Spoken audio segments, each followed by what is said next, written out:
by profession, so we're going to push back right on schedule. Okay? All right, is everybody ready? The first thing I want to do is a big shout out to our culinary students. What a nice spread. Yeah. They did a really nice job, and I love that bread pudding. So I think there's some left, just in case. All right, well, good evening, everyone. Welcome to the 2022 ceremony for the induction of these wonderful people here. It's time to recognize you. And this is our ceremony. So my name is Karen Ruth. I'm a 1979 graduate of Burnsville High School and a 2016 Hall of Fame inductee.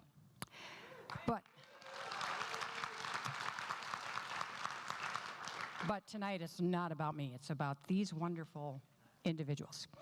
So my role tonight as your MC is to keep things moving and on time. Also to recognize all the wonderful sponsors that are listed on the back of our brochure.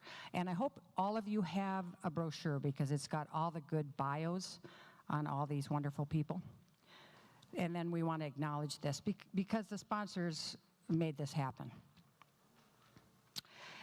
But mainly, I'm here to introduce our inductees and their presenters, and they are going to get 3 minutes, and I'm keeping track. This program does contain the photo and the inscription as it will appear on the Inductees Hall of Fame plaque, which is up here, and the plaques will go on the Hall of Fame wall, which is down at the end of the hall on the right. And if you have a minute at the end, please take a chance to go down and look at those because they're pretty nice. Tonight we will honor 4 students, 2 teachers that are retired, and a state championship team fans.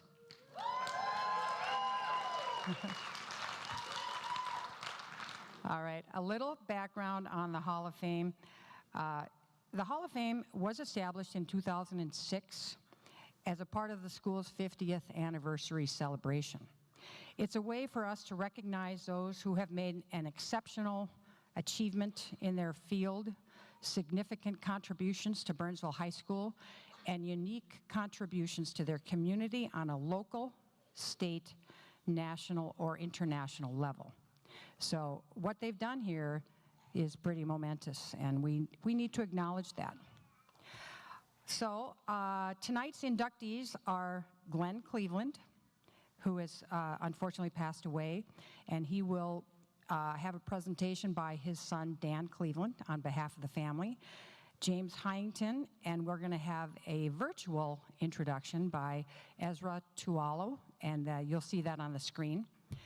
We have Martin Coos, and he'll be introduced by Annette Coos, his sister, who also happens to be an inductee into the Hall of Fame, 2016. We have Colleen Laprel, and she'll be introduced by Heather Klein. Kelsey Mann, who will be introduced by Ken Storm, my right-hand man. Ron Ronning, for him accepting will be Rebecca Weinbeck Ronning on his behalf. And then presenting is John Welkley. Coach Judy Johnson will be introduced by Jennifer Hall. She'll say a few words, and then Coach Judy will come up, and then we will be presenting the plaques and the certificates right here. They'll take the certificates home, and the plaques will stay here, and then they'll be put up on the wall. And then at the end, we'll have some closing thoughts by our superintendent, Teresa Battle. And then if you'd like, we'd like you to come to the halftime celebration and cheer on your inductees. Put your coat on, it's a little chilly. And we will have the tickets right here, so at the end of the ceremony, you can come up and get a ticket, and that will get you on the field. So for now, let's get this program underway. And we'll start by recognizing Martin Coos. So Annette, if you'd come up and talk about your wonderful brother, we'd love that.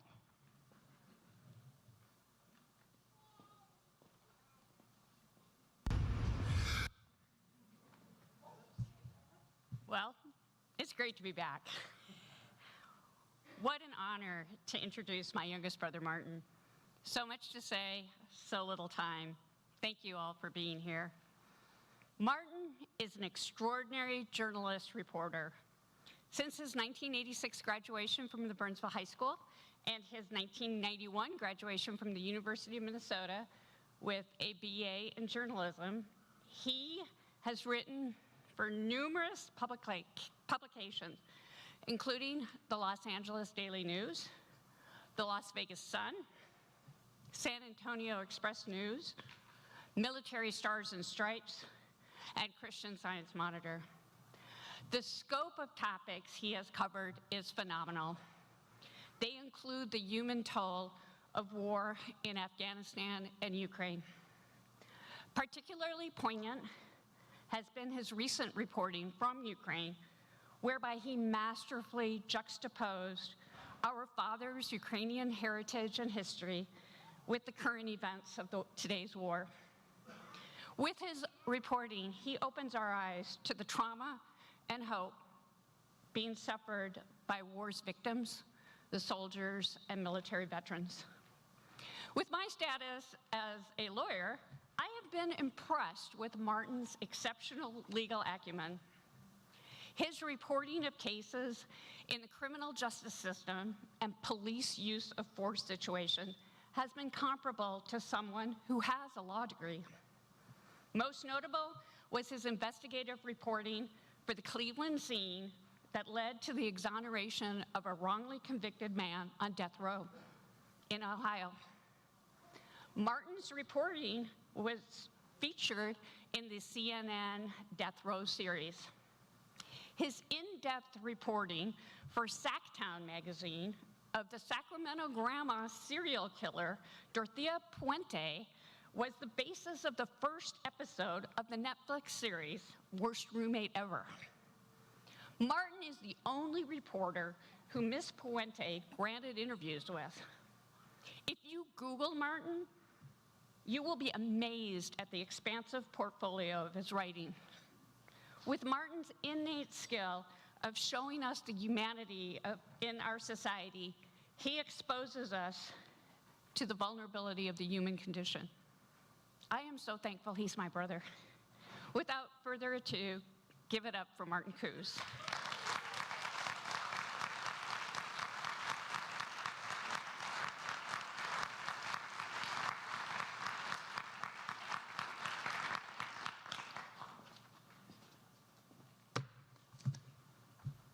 I'm going to go long. I'll just get that out of the way right now. I flew from California. I'm going to go long. Thank you, Annette, for that much too kind, much too generous introduction. You paved the way with your induction to the Hall of Fame in 2016, and I'm privileged to follow in your footsteps. My thanks to the Hall of Fame committee for this wonderful, wholly unexpected, and quite possibly mistaken honor. I'm grateful and humbled, especially given the caliber of my fellow inductees, and I'm particularly grateful to my former teachers, Tom Melcher and Muriel Thompson. I want to thank my parents, Ingrid, who's here today, and my late father, Eugene, a pair of immigrants who instilled in their children a sense of wonderment about the world, helping us to see beyond ourselves. Mom, it's because of you and Dad that I'm up here and that I'm actually wearing a suit. To my big sister, Annette, thank you for the example you have set, not only with your remarkable career achievements, but even more so with your bright, unsinkable spirit. From you, I learned the power of resilience and, just as important, that there are extra pillows and blankets in the closet. That's an inside joke, sorry, but I had to get it in. To Ken, Annette's partner, thank you for your perpetual good cheer, your steadfast support of the family, and above all, your thick, lustrous hair. And to my partner, Emily, thank you for your love, trust, encouragement, compassion, and kindness, and your nearly limitless tolerance of my nonsense. I am lucky to be with you every day. I want to talk briefly about three people whose enduring influence exemplifies to me the best of what Burnsville High offers to students. I played soccer in high school, and in my junior year, I was a fullback on the JV team. Our coach was Andy George, who was the embodiment of serene enthusiasm. He never yelled at us, never belittled us. He sought to teach rather than browbeat, nurturing our potential while juggling our frail, outsized egos with grace and quiet humor. Late that season, we were tied 1-1 against our nemesis Edina when one of our players was fouled in their penalty box. That meant a penalty kick for us and a golden chance to knock off the reviled cake eaters. A few weeks earlier during practice, I had won a team-wide tryout to take penalty kicks during games, but that was practice. This was Edina, better known as expletive-deleted Edina. I turned to the sideline to look at Coach George. Given the stakes, I honestly expected him to tell one of our much more talented forwards or midfielders to take the kick. If I had been in his shoes, there's a good chance that's what I would have done. But in a fleeting moment that has stayed with me ever since, Coach and I locked eyes, and then he pointed twice, once at me and once in the direction of the penalty spot. I jogged up the field with my legs as stiff as Frankenstein's. I placed the ball down, stepped back, and waited for the ref's whistle. Time seemed to slow, and in those everlasting seconds, a strange thing happened. My breathing eased, and my thoughts calmed. It was almost as if Coach George had found a way to transfuse his tranquility into me across half a soccer field. He was silent on the sideline, but I heard his voice. "You can do this." Right then, I knew I would score. And winning the game was exhilarating, but what I remember most clearly from that day is the brief stare that Coach and I shared. 2 years ago, when I learned he was close to death from cancer, I wrote a version of the story on Facebook so that his son could read it to him. I wanted Coach George to know that I still hold tight to the memory of our wordless exchange. In that instant, he taught me that displaying faith in someone who lacks it in himself is an act of benevolence that can ripple across a lifetime. Thank you, Andy, and rest in peace. Next, I'd like to talk about Mrs. Thompson, Muriel, whose advanced placement composition class I took as a senior. I wasn't a familiar face in AP classes, so I was surrounded by students whose GPAs hovered way above my own. I felt out of place and saw myself as the answer to the question, which one of these doesn't belong? A little like tonight. But I had begun to understand that I cared about writing. Putting words together on the page fired my imagination. And as I remember it, the first paper we wrote was an in-class assignment that we turned in at the end of the period. For our next class, Mrs. Thompson handed out copies of one of those papers for the group to analyze. The author's name had been removed, and when I realized the paper was mine, I wanted to melt into the floor. I was about to be exposed as an imposter. But then came the bigger surprise. She had chosen my paper because she considered it well-written, and she wanted the class to discuss its merits. I couldn't believe it then, and even today, I'm still a little incredulous. Really? Me? I wish I could say I then blossomed into a model student, but nope. Still, with that moment in AP Comp class, Mrs. Thompson, you gave me a lifelong gift. Then as now, I wasn't the most confident person, but the diffidence falls away, or mostly does, when I write. Your spotlighting of that paper helped to cultivate a sense of self-belief, a sense that, at least when it came to writing, maybe I did belong. You had identified something in me that I couldn't yet see clearly in myself, and in doing so, you helped bring my future into focus. Now and always, Muriel, thank you. That brings me to Mr. Melcher, Tom, whose legendary class, Mythic Patterns, would be in the Hall of Fame for high school courses if such a thing existed. I'm neither a teacher nor a parent, but with the good fortune of having learned from the likes of Tom and Muriel, and with the benefit of having been raised by an amazing mother and father, I think one element that links good teaching and good parenting is the ability to open doors in a young person's imagination. In that respect, Mythic Patterns was a profound experience, offering us a deeper understanding of and appreciation for literature and mythology. It was in Mr. Melcher's class that I learned about motifs and the dialectic concept, about Apollo, Aphrodite, and Dionysus, and also that sometimes the dragon wins.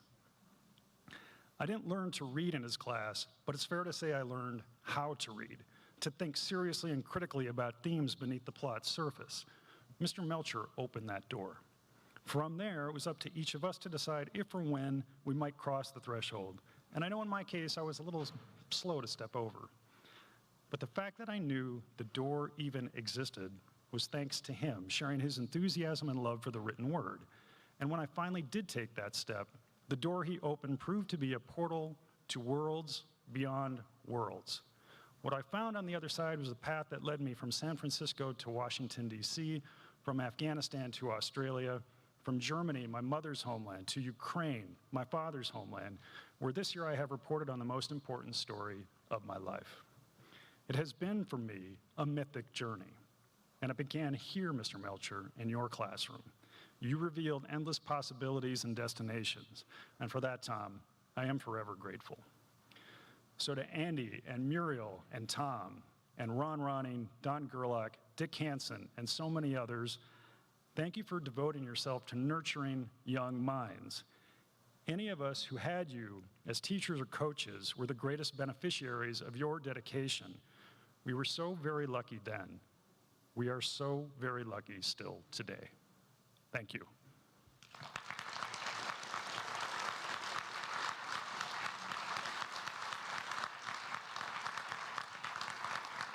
Martin, come back here for your plaque.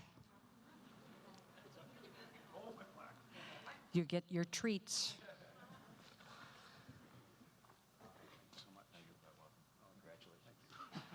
And then remember, at the end, we'll do our photos. So I'm going to go on record right away and say I already screwed up. I was supposed to go in alphabetical order, and that's no reflection on my public education here. Now, please make the captain look good. That's what my first officers do. And put Glenn Cleveland on the screen. Sorry about that, guys. All right, so I can never find my glasses. They're usually on my head. Next, we're going to recognize Glenn Cleveland, and Dan Cleveland will be speaking on behalf of the family. So, Dan.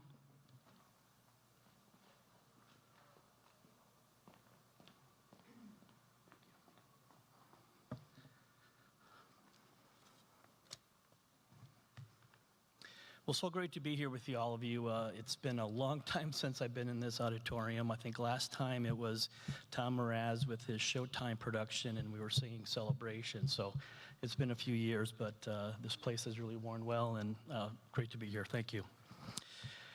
So Dad passed this February, for those of you that didn't know, and he had a wonderful, full life. If I was to break him up a little bit, as sons probably are liking to do, he was still shooting his age in golf about 3 years ago. So he had a really active run and had a wonderful full life, and has really enjoyed having his family, which is right up over in that section of the auditorium. And his kids and his grandkids and great-grandkids have been the biggest motivators in his life for sure. So starting off with my dad, you have to kind of think back to his era and his age. So he grew up in a Depression-era farm, dairy farm up in Detroit Lakes, Minnesota, and there were 13 cow dairy farm. Given that they had 7 kids, it got to the point where they wound up having almost as many kids as cows. And probably the first really beneficial question or choice he had in life was given to him by his mother, Edna. And that is, at age 13, he could choose between staying on the farm and doing farming work or going to become a caddy at Detroit Lakes Country Club. For those of you that know anything about Glenn, you know kind of how that decision played out. And that was the start of a long love affair that he always had right until the end with the game of golf. And the game of golf was a big part of a lot of things in his life. Obviously, coaching is part of the reason why we're here as a family celebrating with you. But it also influenced a lot of the people that he knew. I think it taught him a lot about engaging with people. As a caddy, obviously, he was, on the clock. He was working for his player. And that whole service mindset, I think, became very real and tangible for him when he was in that role. So anyways, Edna definitely was the first big influence on his life. And one of the things that she also did for Glenn and all of her kids was to encourage them to move away from the family farm and to find ways to do good for others. And that was very much instilled in their entire family. That was part of what motivated Dad to do what he did. And that allowed him to move out and to find his way as he did.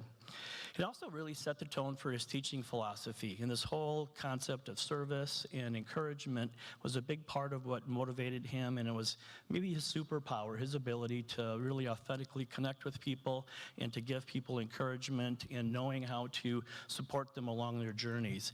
And as he started his professional career in teaching, that became very much a part of all of the things he accomplished. So things like starting the co-op education program, the work experience program, the advisor of IZ program, and then the placement of so many disadvantaged kids into career track jobs was really part of that, that blessing that his mother bestowed upon him, is this belief in service and understanding that the blessing that they gave not only the person getting that, but also to himself.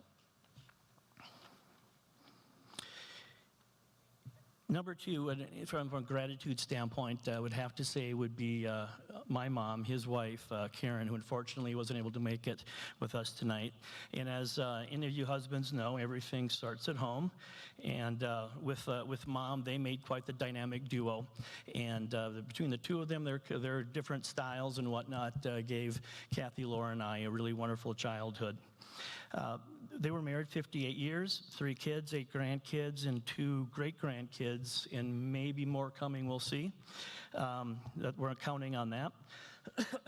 And Mom also motivated him in many ways, and I think this focus on family was a big part of what really stayed with him. So choosing the career path of teaching wasn't the first choice he had, and it was probably the one that he took the longest to make, but it was one that he realized offered him and his family, future to be family, the best possible lifestyle.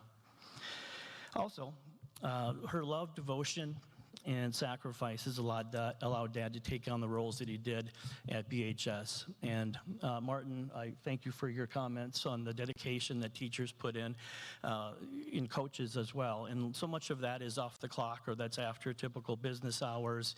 And that definitely played a role, or took a toll also on Mom. So she definitely, really was lifting the weight of 2 many times within the family because of that. One of the people that golf brought into my dad's life is a gentleman called Harold Album. He was the first golf coach at Detroit Lakes Country Club, and he happened to find a young little hacker, Glenn Cleveland, standing at the golf course waiting to become part of that first Detroit Lakes high school golf team way back when, and those two somehow struck it off. Again, if you know Glenn, you probably can just imagine the good fortune Harold had in finding a golfer like Dad to be part of his team. I'm sure their time together at that course in that time really made a lasting impression for both of them. Harold was Dad's teacher as well at Detroit Lakes, and was his mentor. And their relationship spanned 4 decades. In really neat ways, their paths crossed and followed each other. He helped my dad get his first full-time job at Richfield, and this relationship really enlightened my dad on the needs of the teaching community and the types of challenges they face as they go through their careers. This very much inspired, or was part of the inspiration for my dad to become the BEA president and lead negotiator. And I believe, knowing Harold as he did, he saw the challenges Harold had as a much older man than him, and knowing the kinds of impacts having things like health care and other salary schedules would make to the teaching community. That led him to become that lead negotiator, and ultimately they were able to negotiate the first health care benefits within the teaching contract structures. The next thing I think Dad would say is that he would definitely thank his fellow coaches and co-coaches. And actually, Harlan Ernest here is one of them, as they started the girls' golf team, and Dick Hansen on the boys' side. And just by the way, Harlan, always have been one of my favorite all-time teachers. Thanks for all you've done for me and my life on that front, too. kind of an interesting backstory for a dad and Dick Hansen. They happened to be high school competitors, high school and collegiate golf competitors. So they knew each other back as kids. And crazy enough, they found themselves at Burnsville High School together as well. So that friendship obviously had a big influence on how some of those boys golf teams were able to be formed and the success that they had.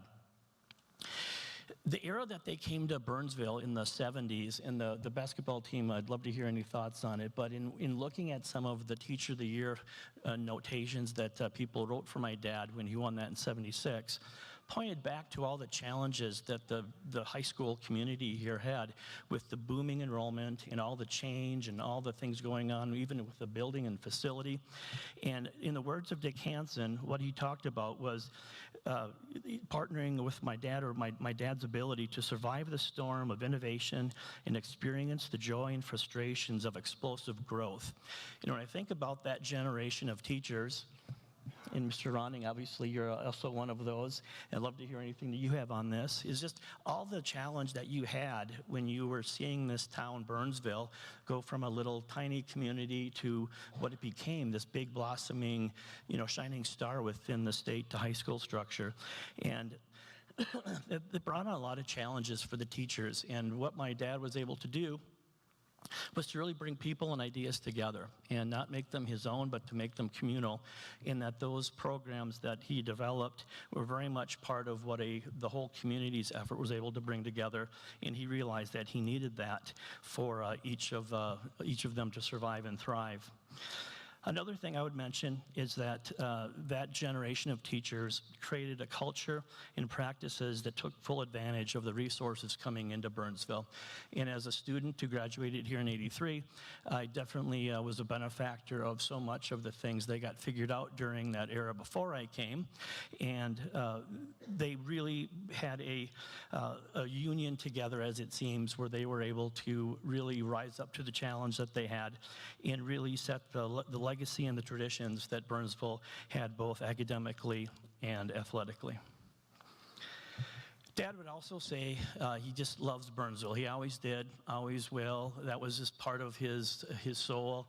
Our family always had Burnsville swag. I think there's even some up there even as we speak here. But that was very much part of our family's just cultures, that we were so black and gold and just loved it. And he was very grateful for all of the teachers, the administrators, the students. He was very much a fan of everything going on here. He'll always be a brave, and he also took so much joy in following and encouraging fellow teachers, past students and athletes, and the accomplishments that they achieved. He took genuine joy in, and it was very much a part of his being part of just that Burnsville family and cheering it up. And I would say for our Cleveland clan, we are both grateful and happy today that Dad has a permanent place now here at Burnsville, a place where he invested his gifts and his talents, as well as 9 different unique school years with his 3 different kids during our years at Burnsville. So thank you, Selection Committee, and we appreciate the opportunity to be part of this community.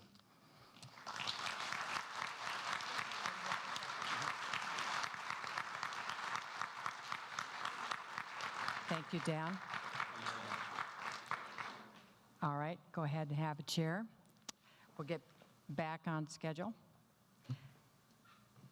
So next,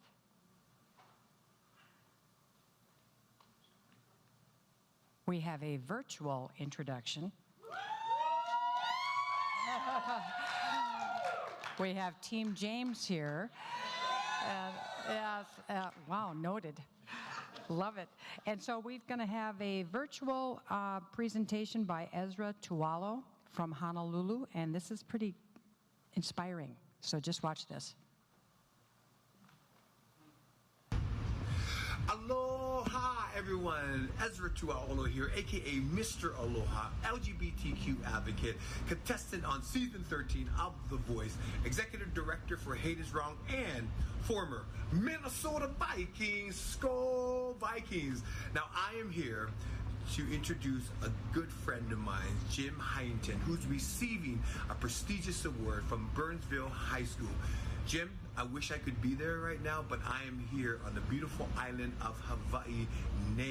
Now, Jim and I go way back. I think we met in 2014 when I was doing a show at the Ordway called 8-Track. From then on, everything else is history. We became really good friends. He's not only a good friend, but he's also a good human being, and he has an amazing heart. He's also worked as an advisory for Barack Obama, and also for GLAAD, who is an amazing organization for the LGBTQ community. Jim, congratulations again, and I wish I could be there. So, without further ado, ladies and gentlemen, I introduce to you Jim Huntington. Aloha.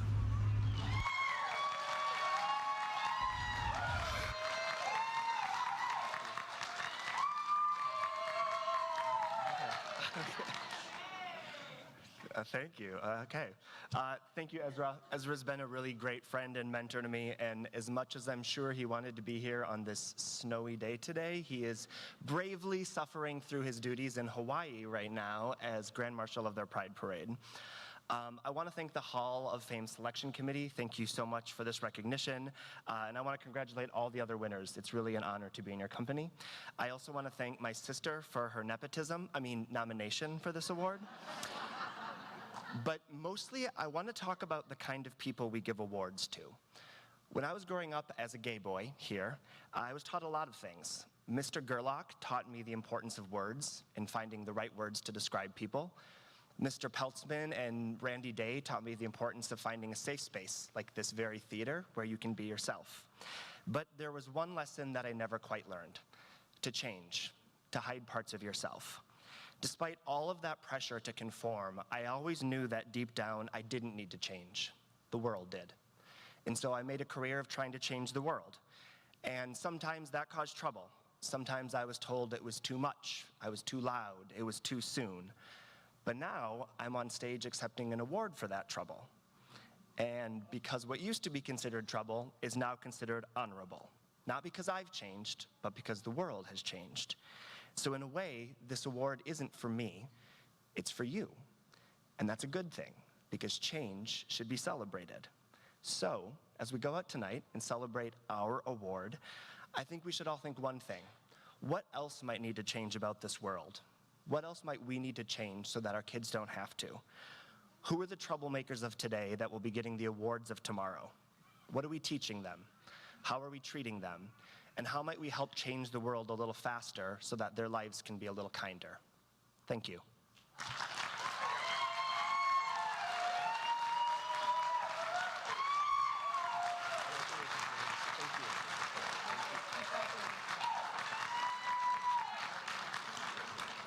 Wow, James, thank you for those powerful words. That was really nice. All right, next up is Colleen Laprel, and introducing her is her friend, Heather Klein.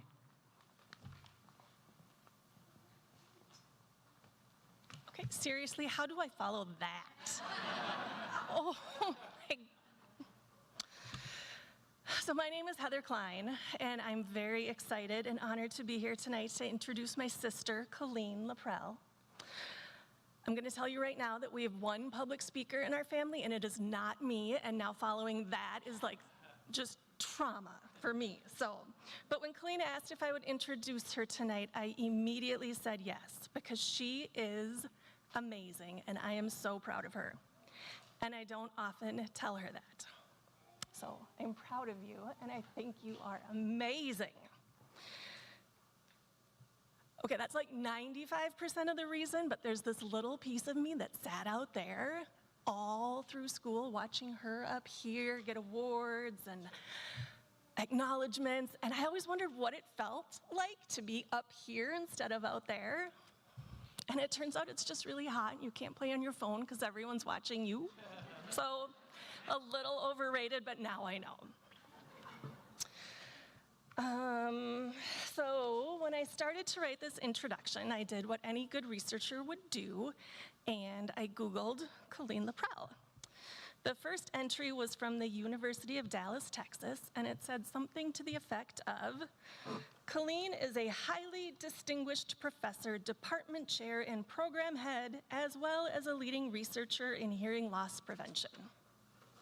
Like, that seems like a good start, nice summary, so I wrote it down. And then I went on because I felt like I needed a little more, and I found her CV from 2015, which is a curriculum vitae, which if you don't know what that is, because I didn't, it's like a resume, but you don't have to keep it to one page, which was good because hers was over 25 pages long with her degrees, awards, publications, national and international lectures. And when I mentioned this, she told me it's now closer to 50. Seemed like too much, so I skipped it, didn't write anything down, and went on. I learned that Google has a site called Google Scholars where they keep information on leading research and scholarly articles. And Colleen has published over 100 peer-reviewed articles in scientific journals. And I think as impressive, her research has been cited 4,245 times by other researchers in their scientific publications. That seemed impressive, so I wrote it down. I went on with my Google search, but there was nothing else really compelling, so I felt like I still needed a little more for you guys. So last night we were in the car, heading to our aunt's house for dinner, and I asked her, I said, so what are you most proud of in your career? What do you want me to mention? And my very, very humble sister replied, oof, where do I start? And as she started sharing some things that she is proud of, I had to remember to close my mouth because my jaw was dropping. She's my sister. I know she's awesome. I know she's accomplished, but I had no idea just how much she has achieved in her career, and she truly is that humble because I didn't know. I mean, if I got to go to Geneva, Switzerland every year because I belong to the World Health Organization, that would probably be on a t-shirt that I would wear every day. And I'd probably give them to my family, kind of like the Hall of Jameses, just so everybody knows. So I'm gonna share just a fraction of what she has accomplished, because if I shared everything, no one else would get their 3 minutes up here. So at UT Dallas, Colleen is the program head and department chair of both their audiology and speech-language pathology departments. Since joining UT Dallas, she has taken them from being one of the top 5 AUD programs in the nation to being ranked the second best AUD program. She oversees the largest speech-language pathology program. She's in Texas, size matters, which also ranks in the top 10 programs nationally. She has published over 100 papers in scientific journals, edited 3 textbooks, and is leading the next generation of scientists in her field. She is in high demand to speak both nationally and internationally, not only at scientific conferences to peers about her research, but also at clinical conferences with practitioners, where she's able to talk about the implications of her research at a practical level, impacting the daily work of audiologists and speech-language pathologists.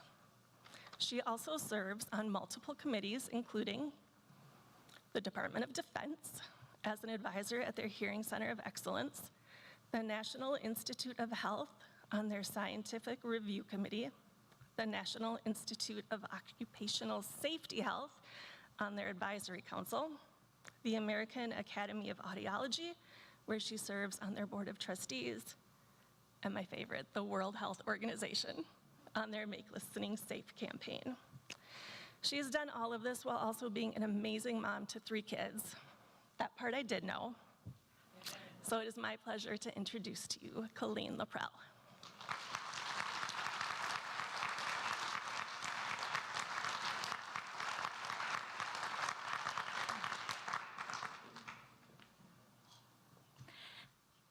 I am so honored to be here and grateful to the awards committee for selecting me for this honor. I'm a 3rd generation, one of 3 generations who have gone to Burnsville Senior High School. My mom and all of her siblings went to Burnsville High School in the 1960s. My sister and I in the 1980s. I have 2 nephews and a niece who graduated from Burnsville High School within the past 5 years. So Burnsville High School has stayed near and dear to my heart. My parents were incredible role models for me throughout the time that I was in school. They are both connected to the school district and to the high school as well. My dad was a manager for the school bus company when I was growing up. When we had bad weather, like we had this morning, he was the one who had to decide if the roads were okay, so I blame him for all of the days that we had to go to school despite snow and rain. Thank you, Dad, for keeping the buses running. And my mom as well. If you have kids who are in District 191 today, my mom might be driving your kids on the school bus. She has continued to provide a safe transportation route for all of them. So both my parents worked so hard, and the entire time that I was growing up told me that I could do anything that I wanted to do. My teachers here at Burnsville High School gave me the exact same message. Whether it was chemistry or physics or writing or government, I had teachers who told me that I could do anything I set out to do, who gave me the foundation that I needed to go on to college and to go on to a career. I learned not to be scared of math. I learned not to be scared of chemistry. I learned not to be scared of physics from the wonderful teachers who I had here. One of the things that stands out the most to me from my time at Burnsville Senior High School is a mentoring program that was in place at that time. Even before STEM was a thing, even before mentoring was a thing, they had a mentoring program that paired students in high schools across the district with people who were experts in things that kids were interested in. And so at that time, I wanted to be a veterinarian. Obviously, one of the themes of my life is be ready for when things go a different direction, since I am not a veterinarian, as you just heard. But I was able to go to the University of Minnesota, the St. Paul Teaching Hospital, and observe animal surgeries and learn about basic biology and learn about health conditions and write posters and write reports and read research articles. And that really set me on my way for becoming involved in research when I went off to college. So I'm really grateful that Burnsville Senior High School had these programs in place to support people. The other thing that was really foundational for me as a high school student was band. There was such a group of people who were so invested in practicing and performing and all of the hours that go into that. One of the things that most of the world probably doesn't know, but which I've learned through the research that I do and the classes that I teach, is that music education, it trains the brain. Kids who are in band have advantages in math and reasoning, and it really prepares them well for life, and band certainly prepared me well for life. My kids have gone on into band, and it's been wonderful to see that theme continue. My sister mentioned some of the things I do now. I wear a lot of hats in my life right now. I'm a department chair, and so I'm responsible for setting the vision and hiring people who are going to train the next generation of clinicians and scientists. I'm a mentor myself. I try and draw on all of the lessons from the mentors who I've had from high school and beyond. I have typically 8 to 10 students in my lab at any one time. And if I am doing my job right, they will go far beyond what I have done, and they will leverage artificial intelligence and machine learning and develop new devices and new implants and new drugs that will protect the ear. Most of my research has been on drug development, looking for drugs that will protect people's hearing. There are now people who are working on drugs that will restore hearing. Gene therapy is not a dream anymore. There's clinical trials going on today. So that's one of the things I go around the world to talk about, is the development of drugs that can protect people's hearing and the drugs that can restore people's hearing. So it's really been a lot of fun to contribute to all of those things. I like to tell my students, if you do what you love, you'll never work another day in your life. I do what I love. You heard about some of the groups that I serve for. The gift of time is a gift of love, because you're investing in the policies and the development of where things are going to go. So I'm really grateful for the opportunities I've had that really all started with my years at Burnsville High School, preparing me for college, preparing me for those next steps, opening my eyes to what I would need to do to succeed. So thank you to everyone who has created a phenomenal educational infrastructure, and I'm so delighted that I still have family who have graduated here. Thank you.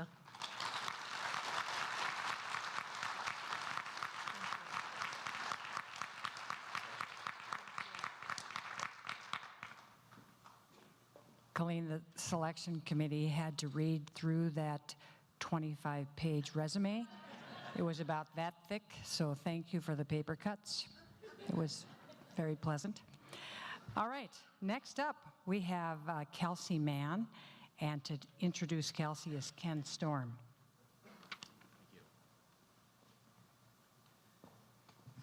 Well, it's my pleasure to introduce Kelsey. At the end of a semester at Burnsville High School, Kelsey Mann's English teacher, Tom Melcher, gave his class an extra credit assignment. They could write their own story incorporating the lessons and techniques they learned in Tom's English class on mythology. As Kelsey recalled, I thought it would be fun to do a spin on that idea and turn in a comic book. On my recent visit with Tom Melcher, he recalled Kelsey's creativity and imagination in the comic book he created for his class 30 years ago, titled 1600, featuring the journey of a hero who sets out to slay a dragon represented by 1600, a perfect score on the SAT test. Reflecting on the project, Kelsey recalled, I would eventually become a storyboard artist in the animation industry, where I would take the written word on a script and translate that into a visual experience through my pencil. And this little assignment felt like it shined a light on not only who I was, but who I was about to become. Who Kelsey has become is indeed remarkable. At Burnsville High School, Kelsey worked with a professional graphic designer to help come up with ideas for the new Burnsville Blaze logo. After graduating from Northern Michigan University in Marquette in 1998 with a Bachelor of Fine Arts in illustration, he has worked as an animator, storyboard artist, director, and story supervisor for more than 20 years for companies ranging from Cartoon Network, Lucasfilm Animation, and now Pixar Animation. In 2007, he was nominated for a Daytime Emmy Award at Cartoon Network. From 2011 to 2019, Kelsey led a team of story artists for the films Monsters University, The Good Dinosaur, and Onward. And as a side, I binged all three of these with my 99-year-old father this last weekend, and we both felt like kids again. They were wonderful. In 2020, he actually received an Oscar nomination and Saturn Award for the film Onward at Pixar Animation. And Kelsey also regularly participates in outreach programs in the local Bay Area, youth organizations, including hospital visits with children, where he teaches drawing lessons of their favorite Pixar characters. And in an extraordinary announcement here just a month ago, in September at the Disney Pixar convention, they announced that it will release in 2024 a sequel to its critically acclaimed Oscar-winning film, Inside Out. That sequel, Inside Out 2, will be directed by Kelsey Mann. It will be Kelsey's first directing and writing, or directing at Pixar for a feature film. Extraordinary. That film has reached millions of people, and we can expect an extraordinary experience in this next one. I say congratulations, Kelsey, and it's my honor to welcome you to the Burnsville Hall of Fame.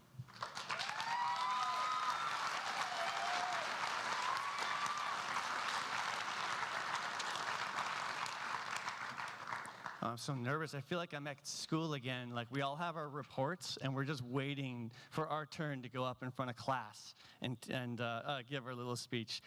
Ken, thank you. I really appreciate that. And thank you to the awards committee for this great honor. And congratulations to all my fellow inductees. I am so incredibly humbled to be on this stage. We are standing on hollow ground right here. This is the exact spot where the world-famous Burnsville High School faculty and staff band Staff Infection once played, right here. I'm also very, very grateful to my friends and family. I wouldn't be standing here today without them, including my mom, who is here in the audience, and it's her birthday today. Today is her birthday. Hey!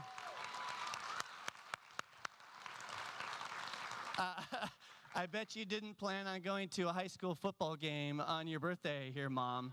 If anybody wants to wish her happy birthday, she'll be the one wearing black and gold face paint, so you can say happy birthday to her. High school is a defining time in all of our lives. It's a time when you start to form the person that you're going to become. And that's exactly what happened to me during my time at Burnsville High School. So many experiences and teachers here would form the basis of who I am today. Teachers like Mr. Gerlach, whose weekly vocab sheets have stuck with me to this very day. I can still remember his little jingles that he would do to help you recall some of the definitions of some of the words. Profligate and dissolute means loose in morals. To this day, I still remember that. You didn't think you were going to learn something here today, did you? It was also here I got my first professional job in the arts by helping with the redesign when we shifted from the Braves. I see somebody here sporting the Braves. When we shifted from the Braves over to the Blaze, it's also where I got my real job in the arts, creating a monthly comic for the school's paper. But I'd have to say the class that made the biggest impact on me was the one called Mythic Patterns. I signed up for this class thinking it would be cool. I thought, oh, I like Greek myths, and was thinking it was going to be about that. But it was so much more. It was a class about something that I would eventually devote my career and life to. It was a class about story. And we would talk about how story applied to all forms of art. Be it in myths, be it in short stories, be it in novels, be it in music, be it in poetry, and be it in film. And it was there that I first learned about Joseph Campbell, and where I read eye-opening essays about Sisyphus, and the deep emotional meaning behind songs like The Rainbow Connection. It was a master's class in story, and I soaked it up like a sponge. In fact, the information I learned there was so great that I kept my notebook, and I still have it to this day from that class. We all have that one teacher in your life. You know the one I mean. That one teacher that leaves a lasting imprint on you, that inspires you and changes the course of your life forever. Mr. Keating, seize the day, carpe diem kind of teacher. Sometimes that person can be a coach, can be an advisor, or a college professor. But mine was a high school teacher, and his name was Thomas Melcher. And he taught at Burnsville High School.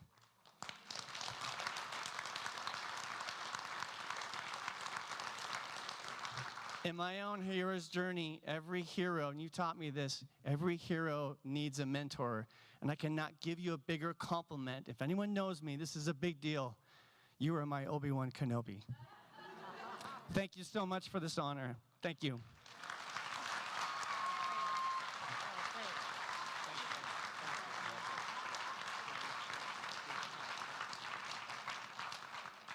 Wonderful. Okay, next up we have Ron Ronning, and accepting for Ron today is his daughter, Rebecca Weinbeck. And then presenting, or at least giving us a prelude, is John Welkley. John?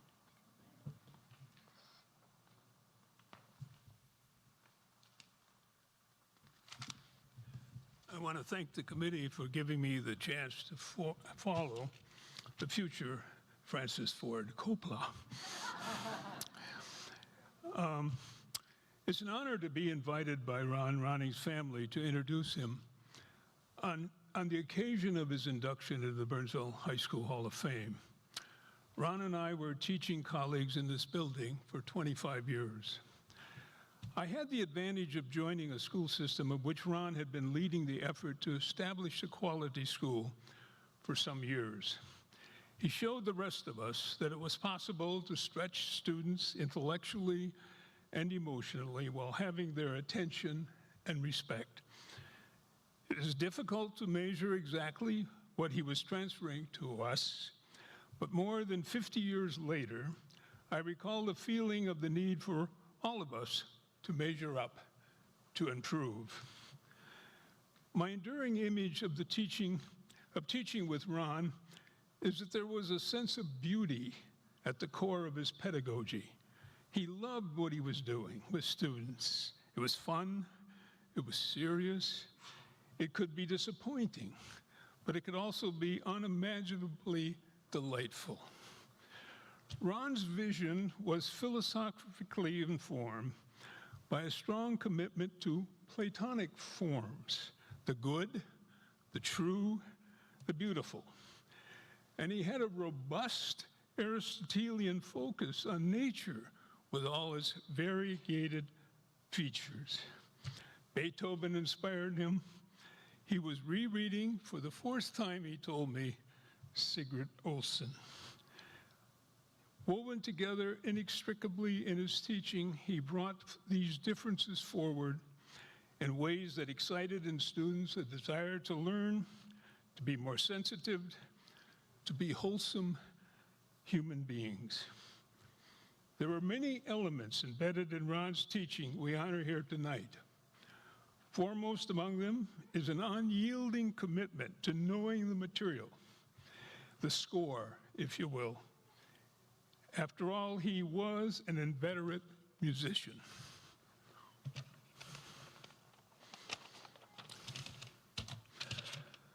He combined his commitment to knowing with a deep sense of respect for students and forming classroom relationships. He also exhibited an ability to see humor, joy, irony, and occasionally the absurd in teaching. He understood education to be a vital ingredient in building and sustaining a democratic society. Ron Ronning believed in public education and the ability of human beings to plot a course of action that might bring a constructive sense of self forward within a community. In his view, both the individual and the collective are served in mutually sustainable ways by an education in a curriculum, however organized, where the courses are taught in an intentionally thoughtful manner. Today, the dynamic challenges of public education are different in many ways from the days Ron taught. Ron understood the creative tension in teaching between conserving the past and supporting an emerging future. I know because we frequently struggled with this dilemma in our many conversations, not always amicably. In the daily crucible to find an appropriate balance when teaching, Ron showed qualities worthy of emulation through thoughtful judgment and a steadfast loyalty to being an exceptional teacher. Tonight, we are recognizing, while particulars change, the embodied values in Ron Ronning of informed commitment, competence, and caring remain relevant, and that they are the touchstones of his induction into the Burnsville High School Hall of Fame. He is an exemplary educator Indeed. Thank you. And here is his daughter, Rebecca Ronning.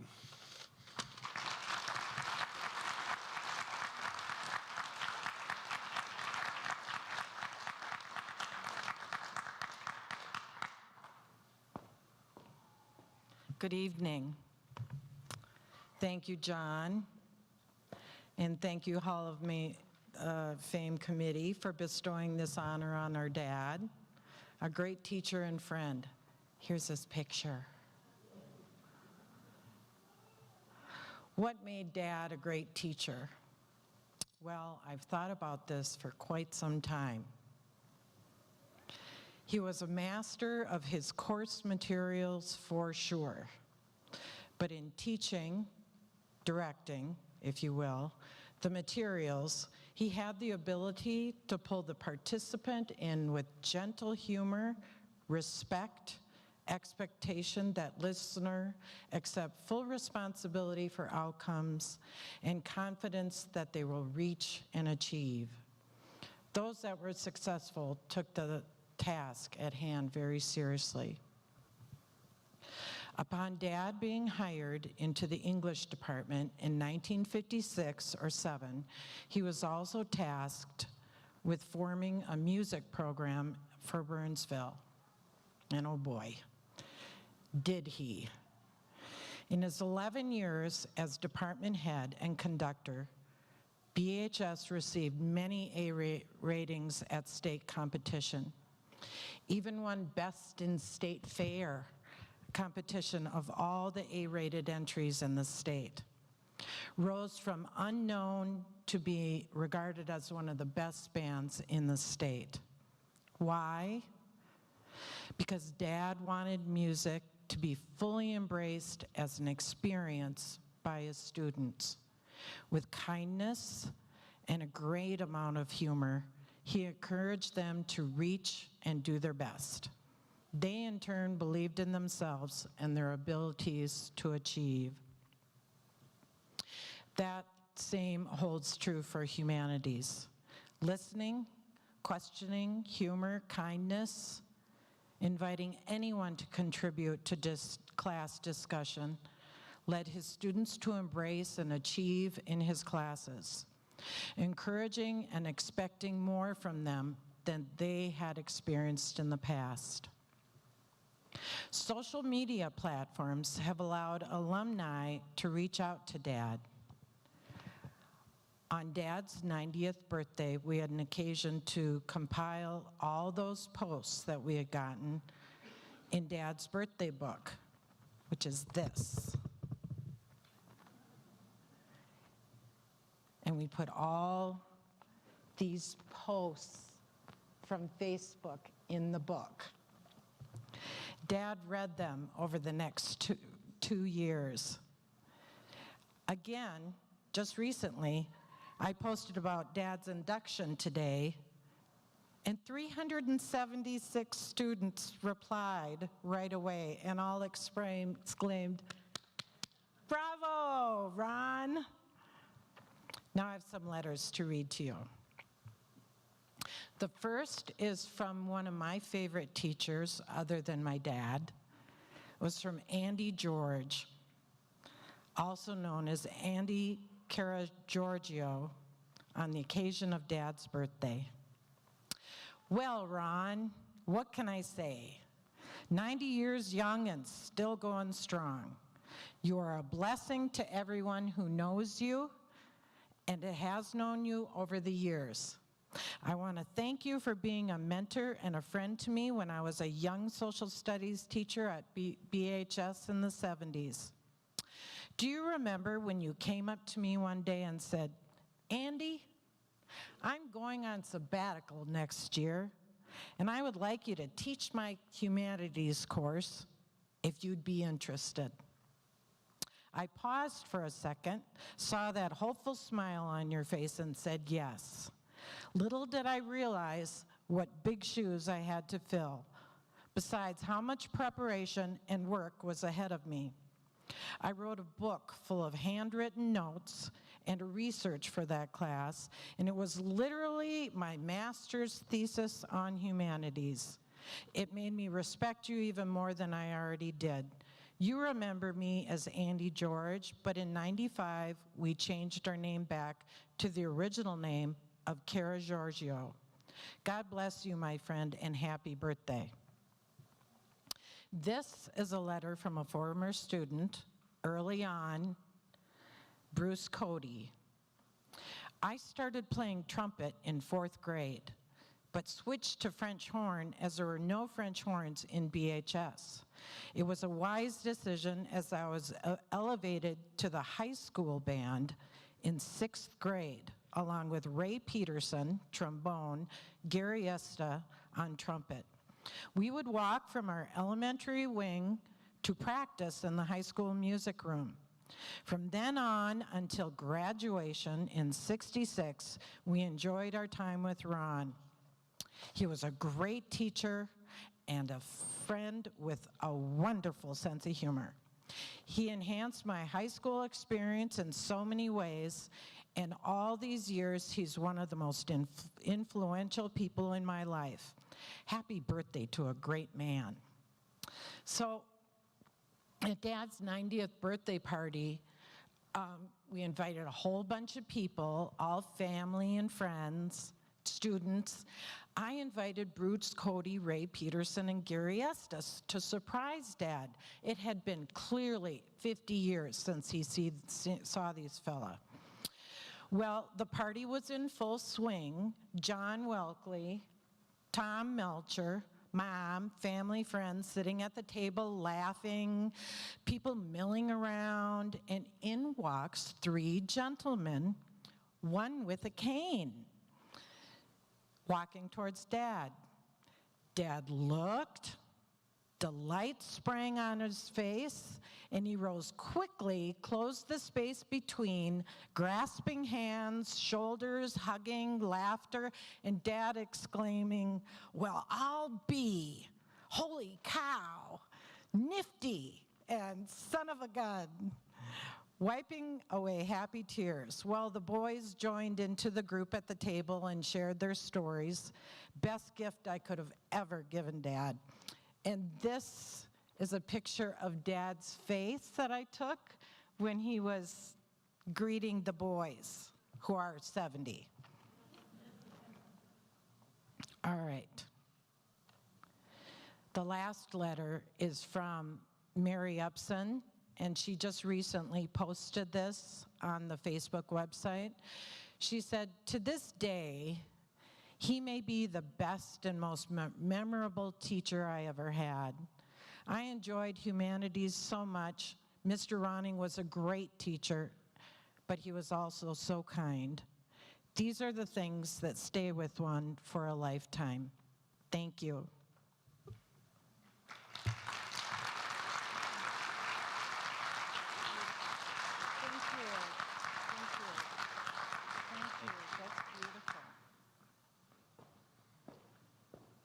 Thank you, Rebecca, for sharing those memories. That was nice. Okay, we're getting to the end. We're saving the biggest for last. All right, it's my honor to introduce the 1977 Girls State Basketball Championship team. And to present for them is Jennifer Hall, who happens to be an inductee into the Hall of Fame for 2017. And then she will subsequently introduce Coach Judy Johnson, who will be accepting for the team. So take it away, Jennifer.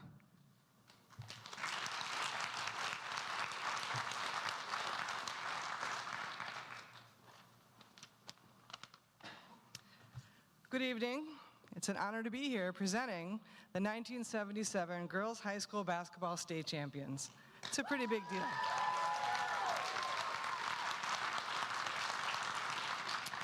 This is an amazing group of women that certainly deserves to be celebrated.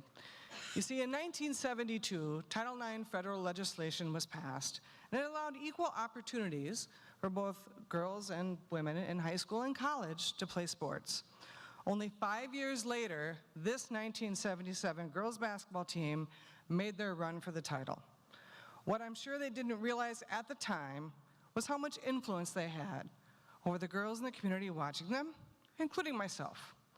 I was in 4th grade when I fell in love with the sport of basketball, and like many other little girls, I couldn't wait to get to high school and play on the varsity team, because I looked up to these guys. I looked up to these women as role models. They had a large influence on me as I went on to pursue my sports dreams.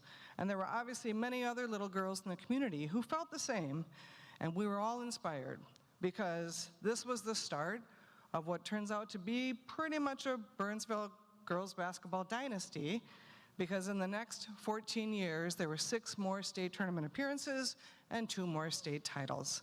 They led the way. None of that would have been possible without their courage and their leadership, and again, paving the way for all of us that came behind them. So it's an honor and a privilege to introduce the coach of that fantastic team, and eventually my high school coach as well, Judy Johnson.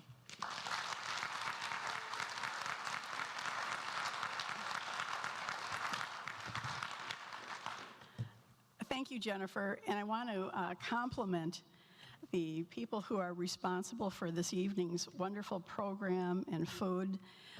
It's a testament to Burnsville High School. Last week I was looking through old newspaper articles and pictures from the 1977 state tournament, trying to figure out, what am I going to say? Especially after following the humanities, who are, much better at words than I am. So I found my speech to the postseason banquet that we had with players and parents. Now, notice, this is 45 years ago.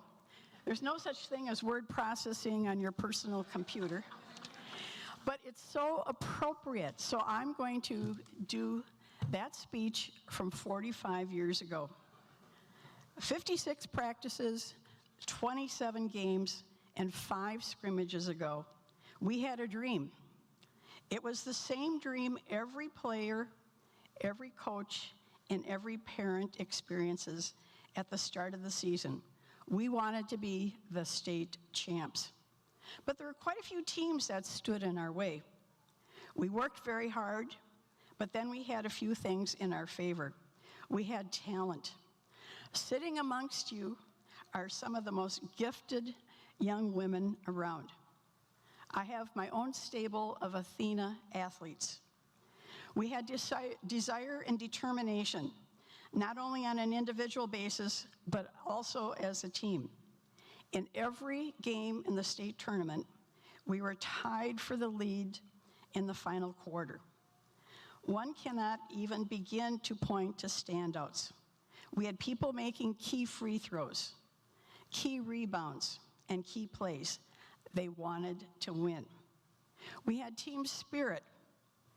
One of the difficult jobs of coaching is to get all your players to mesh as a team. We had that. Our bench was by far the most enthusiastic throughout each game. My one regret is that everyone did not have an opportunity to play in the tournament. During games, players consistently worked to keep others psyched and keyed to give 100% effort. And we worked, and we practiced, and we worked. Our style of play required not only excellent conditioning, but also a thinking game. You better believe we were tired when we faced St. Cloud Apollo Saturday night in the finals. And we had parent and family support. Parents, this is as much your basketball program as it is the girls' or mine. We could not have done it without your support and confidence. And I was very happy to see some of the parents here this evening.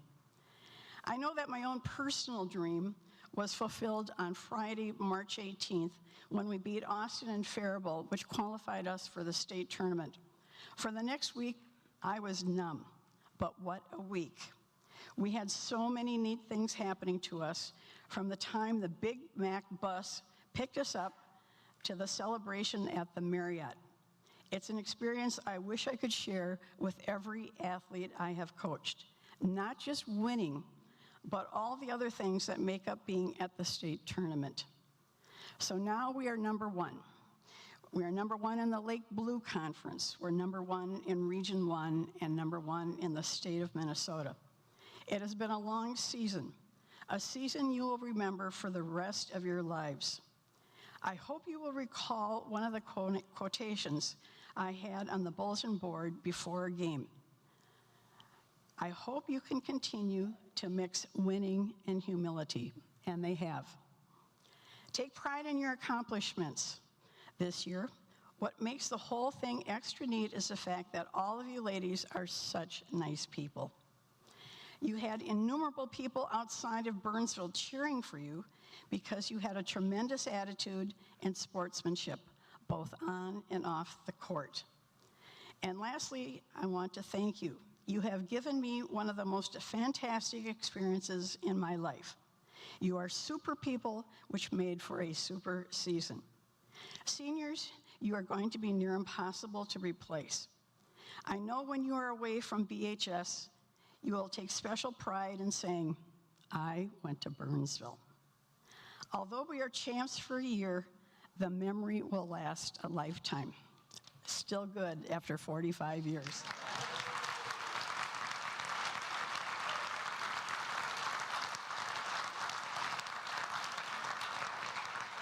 And now I would like you to meet the team. If you would come up as your name is called to receive your certificate.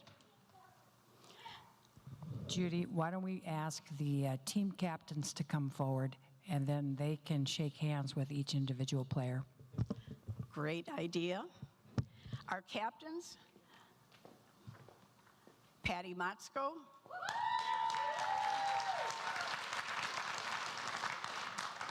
Suzanne Sinkowitz-Peterson, and Joyce Detlefson. And here are the other players. Ann Abick,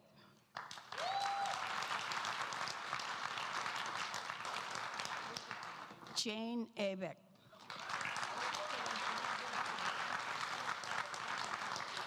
Lori Kallstrom,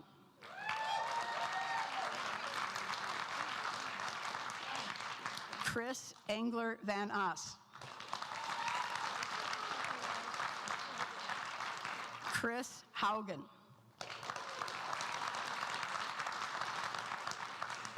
Kathy Hedrick,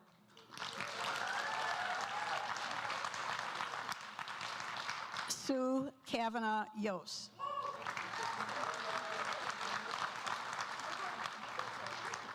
and all the way from Alaska, Amy McDermott.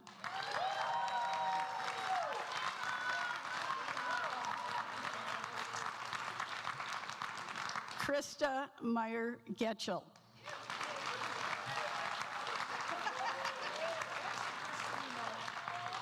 Karen Orson Anderson.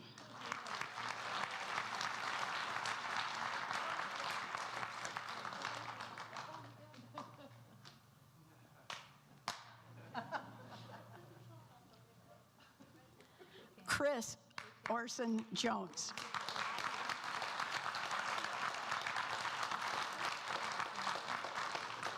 Karen Peterson.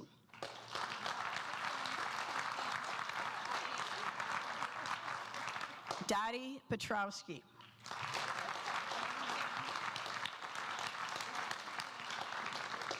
And Terry Wisdorf Rippelmeyer.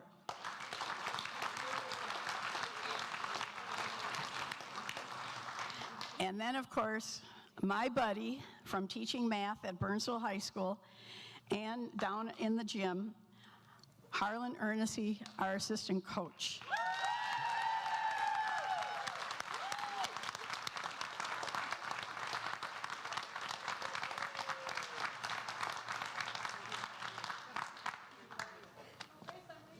Okay, Judy, I want to, don't go running away too far here.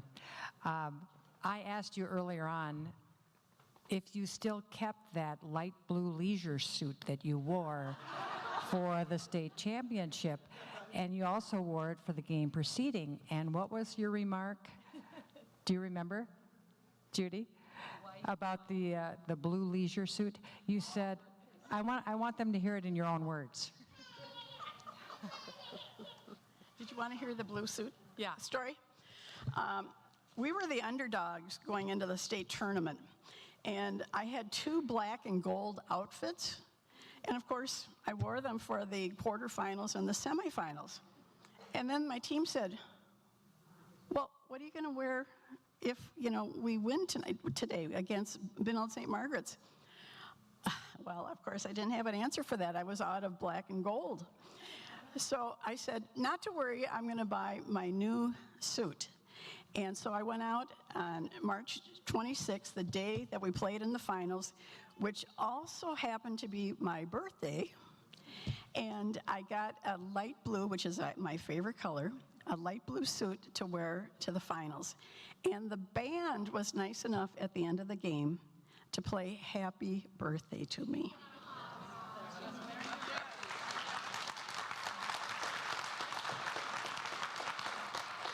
And then I seem to recall you said something about, well, I didn't really know if I should get another suit because I didn't know we were going to go this far.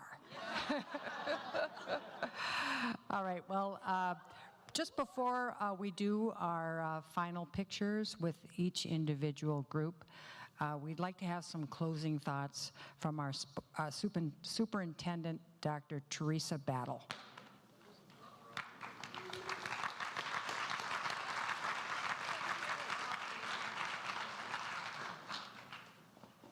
Thank you. What an amazing tribute to the inductees, to their family and friends who supported them, to the wonderful teachers, coaches, and support staff, and the wonderful communities that we serve. Thank you and congratulations, amazing inductees. Thank you, everyone, for being here to celebrate with us tonight. And thank you to the Hall of Fame committee members for your work to recognize and honor our outstanding alumni and former staff members. This is a night to honor the amazing contributions and accomplishments of these inductees, and they are truly outstanding. But it's also a night to think about our current students, not just here at Burnsville High School, but throughout District 191. It is so clear to me and to everyone else here that when I look at each inductee, I see the future for our current students. A lot of times we use 3 words to talk about our work and the journey we want our students to experience. At elementary, that spark. In middle school, giving them fuel to pursue their dreams. And at high school, to blaze their own paths for their future. We hope we give them the self-understanding that they'll need to succeed. To blaze their own paths, there has to be a spark. Our first goal is to spark our students' wonder, curiosity about what's possible for them. And I think you heard from the inductees about their teachers who did that for them. This group is the embodiment of what's possible. A state championship and lifelong friendships. Meaningful research that helps people live better lives. Creating art that entertains and explores the human experience. Reporting in a way that inspires, unveils the truth, and promotes justice. Advocating to ensure everyone can be safe and fully themselves. Teaching and coaching young people who go on to do those same great things and more. And if any District 191 student wonders what's possible for them, they can look up here on the stage and see for themselves. So thank you and congratulations on everything you've accomplished, but especially thank you for being that spark for the next generation. With that, congratulations again, Hall of Fame class of 2022. Thank you to the members of the Hall of Fame committee, and thank you to all of you for joining us tonight. Now let's go beat Egan. Go Blaze!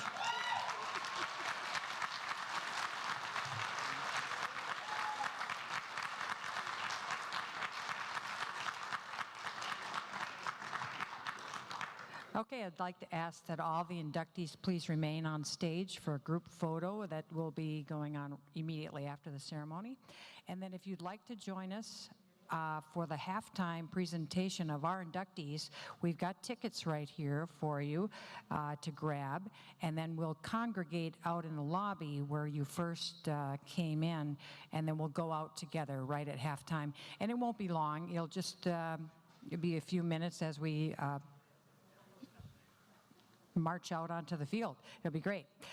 And then the guests, if you would like to go also, you're welcome to come out, but you'll just be right there on the sidelines.